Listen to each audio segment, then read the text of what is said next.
Salut tout le monde, c'est Pivoufo, j'espère que vous allez bien.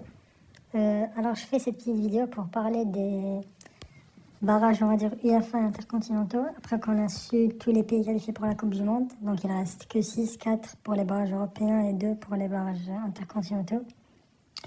Alors je vais d'abord commencer par les barrages intercontinentaux. Alors bon, le niveau des équipes il est relativement bon, je dirais, mais bon, bien sûr que tout le monde va se focaliser sur l'Italie, qui est passé 2 fois par le barrage en 2018 et 2022 et qui n'est pas parti à la Coupe du Monde. Donc cette fois, si ça le fait pas, ben, pour moi, c'est une faute professionnelle et c'est limite un deuil national pour un pays comme eux qui a 4 Coupes du Monde. Tu passes pas en 2026 à 48 pays. Ben, pour moi, c'est un peu foutu, quoi. Après, normalement, le tirage, il se fera en une équipe de pot 1, une de pot 2, une de pot 3, une de pot 4. Avec celle de pot 1 qui affrontera le pot 4. Alors, donc concrètement, l'Italie, ils auront comme adversaire la Suède, Roumanie, ou Macédoine du Nord ou Irlande du Nord. La Suède, c'est des mauvais souvenirs pour 2018. Après, je pense que, même si la Suède est très faible, ils ont terminé dernier au groupe, mais je pense qu'ils ont fait exprès. Je pense qu'ils savaient qu'ils allaient être qualifiés au barrage via leur classement de National League et ils se sont dit, ben, on va devenir plus sérieux lorsqu'on arrivera au barrage, donc il faut peut-être faire attention et pas être trop sûr de les battre. La Roumanie, normalement l'Italie doit battre la Roumanie. Sur papier c'est faisable. La Roumanie, même en termes de niveau, ces derniers temps, c'est pas très exceptionnel. Macédoine du Nord, c'est des mauvais souvenirs et aussi, ils sont bons. Ces derniers temps, ils sont bons dans leur groupe avec la Belgique et bon, le Pays de Galles qui sont aussi en barrage. Mais pour moi, ils ont été bons. Ils ont, on va dire, mené un bon combat. Ils ont vraiment posé des problèmes aux grands. Donc, je pense vraiment qu'ils peuvent refaire le coup à l'Italie. Peut-être les gagner, je sais pas, au penalty, peut-être pas sur le match, mais l'Italie doit devoir se méfier. Et enfin, l'Irlande du Nord, je pense que c'est l'équipe la plus faible des trois, bon, des quatre, je veux dire. Je pense que l'Italie devra passer assez facilement cette équipe. Pour les autres équipes, on va dire qui m'intéressent sur ces barrages européens, la Turquie, je pense qu'ils vont se qualifier. Ils ont quand même le niveau. Ils ont eu, bon, dans le groupe, pour moi, la meilleure équipe du monde et potentiellement qui va gagner la Coupe du Monde, qui est l'Espagne. Mais ça va, ils ont tenu sur les derniers matchs de deux. Mais je pense par rapport aux autres équipes, du pot 2, pot 3, je pense qu'ils feront le job et partiront en Coupe du Monde. On a aussi le Danemark, qui sont redescendus en barrage sur la dernière journée après leur défaite face à l'Écosse. C'est une équipe relativement bonne, on va dire, même si les résultats ne sont pas très convaincants. Mais je pense aussi qu'ils pourront passer, enfin j'espère. Enfin, on a l'Ukraine, qui est une équipe qui a un niveau assez moyen. Donc je ne suis pas trop sûre sur quoi pronostiquer dessus. Mais je ne suis pas totalement sûre qu'ils passent. Mais on verra.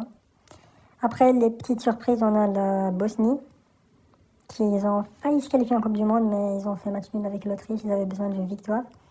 Je pense que la Bosnie, s'ils restent bien concentrés, je pense qu'ils ont quand même une chance de se qualifier. Après, on a la Kosovo aussi qui sont là, mais je pense que les équipes du point 1, ils ont un niveau largement supérieur. Je pense pas qu'ils pourront faire le travail pour se qualifier en Coupe du Monde. Et pour les autres, je pense que c'est un niveau relativement cohérent par rapport à un barrage. Il y a aussi la Pologne. Bon, j'espère qu'ils se qualifient, on va dire, une dernière Coupe du Monde pour Lewandowski, mais sinon, ben, s'ils perdent, c'est parce qu'ils étaient, on va dire, moins forts que les autres. Mais on verra. En tout cas, donnez-moi vos pronostics et vos idées en commentaire. Maintenant, je vais passer au barrage intercontinental. Alors ici, normalement, la formule, c'est qu'il y a deux équipes qui sont déjà en finale, qui sont le Congo et l'Irak. Bon, le post, donc, il date d'avant-hier, donc il n'a pas été, c'est pas un post mis à jour. Donc on aura le Congo et l'Irak qui devront donc attendre leur adversaire. Et les adversaires, ça sera 4 équipes qui vont se jouer entre elles. Bon, je vais dire 4 équipes divisées en deux, donc chacune joue, on va dire, une finale et se qualifier pour jouer contre le Congo et l'Irak. Donc normalement, on a la Bolivie, la Nouvelle-Calédonie et la Suriname et la Jamaïque. Donc les autres équipes, bon, elles sont plus dans l'équation. Alors ici, bon, pour la Nouvelle-Calédonie, bon, l'essentiel, c'est la participation. Vous êtes là, les gars. La Nouvelle-Zélande s'est qualifiée juste parce qu'une place a été créée pour l'Océanie. Mais bon, je pense ils vont se faire prendre un 6 ou un 7-0 par n'importe quelle équipe qui va s'affronter. Même la Bolivie, qui sont forts qu'à domicile, peuvent les gagner 4-3-0 très largement. Donc pour moi, Jamaïque, Suriname, Bolivie, ça sera entre ces trois équipes qui vont se qualifier. Après, bon, je pense que la Bolivie, ils ont un niveau relativement moyen, voire faible, quand ils ne jouent pas à domicile, puisque les matchs vont être aux États-Unis. Donc même s'ils se qualifient, je ne pense pas qu'ils pourront battre le Congo et l'Irak. Je pense qu'ils sont encore assez supérieurs. Pour la Jamaïque et la Suriname, la Jamaïque, ça va, c'est une équipe assez moyenne, je dirais, qui montre de belles prestations, on va dire, dans la Confédération CONCACAF. La Suriname aussi, même s'ils pouvaient se qualifier sur cette dernière journée directement en Coupe du Monde, mais bon, ils ont fait les barrages. Après, pour moi, sur les trois équipes, la seule qui peut inquiéter vraiment l'Irak et le Congo, ce sera peut-être la Jamaïque. Donc, mais pour les autres, je pense que le Congo et l'Irak, ils ont pas facilement, franchement, leur chance de se qualifier. En tout cas, le Congo, je pense que quand n'importe quelle équipe ils pourront se qualifier. Pour l'Irak, peut-être la Jamaïque, ils pourront leur poser des problèmes. Sinon, je pense qu'ils feront le job contre d'autres équipes et retourneront à la Coupe du Monde. Pour le Congo, ce serait normalement la première fois depuis 74, si je ne me trompe pas. Ils étaient encore le Zaïre, c'était pas encore le Congo, oui. Pour l'Irak, je pense depuis 86 ou 98, un truc comme ça. Mais bon, ça sera, on va dire, de belles éditions à la Coupe du Monde. En tout cas, merci beaucoup d'être resté jusqu'à la fin. Prenez soin de vous et à plus de vidéos.